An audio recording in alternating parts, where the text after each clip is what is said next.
Ay, talaga nga disaster kita inyo pang-asiyo anyo nga uyaw na talaga nga first time ko garamit yung empanada. Ay, apo na murder di empanada. Mayari ko. Nasinita. Hello kakabsat nga kaururat. Baka ulekak. Mailiw tayo nga mga antikwan. Mamiss tayo iti empanada so nga pinatas tayo iti nagluto.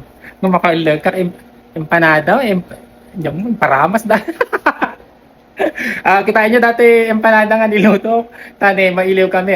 Dati empanada may empanada Ilocano. Ang adayay dumang empanada ti sa bali nga lugar ti Pilipinas. Ang adyo nasabit. Datoy, isaw-saw mitiso ka, muyo dayta. Naggapayan ti Ilocos. Dati nga empanada, ti Kargana, siyempre, pakita kanyayo. Siyempre, dakad ka nga, longganisa, dinadgad nga papaya, riko. Nasinita.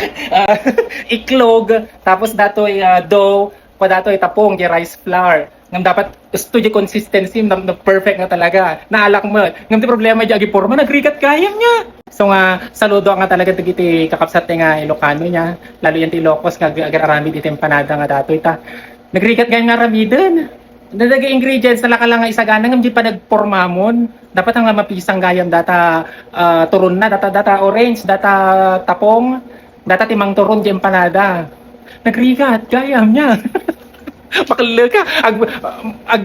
May sa oras nga nasurok ako nga purporma di mo lang mapurporman o nakaporma ako may sa hopefully successful datoy kan crunchy nya fully perfect dato yan tagi mo na nga naramid ko. Ay talaga nga disaster kita inyo pang-asiyo anyo nga uyaw na talaga nga first time ko garamit empanada.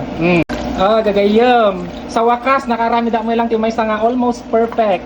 Kabil ti ijay tanong kajay mantika na. Okay pa yan naka-perfect tayo may isa Ngam dati si Maron noon talaga nga. Paramas nga talaga. Ay, apo, nagriga nga talaga. Pang-aasiyo, tulungan daw man. Ay, apo, na murder di empanada. Mayat pa yun. Okay mo dati yun Diyan mo, ulitag tumanan, no? Kasano ti kuan, ma-perfect dati talaga nga practice makes perfect. Ang mumaala ti mo na nga Arabi talaga. Nanyaramida dito, makamuntong kanak nga kastanan. Siguro di update at tangal daw niya. Sige, bye!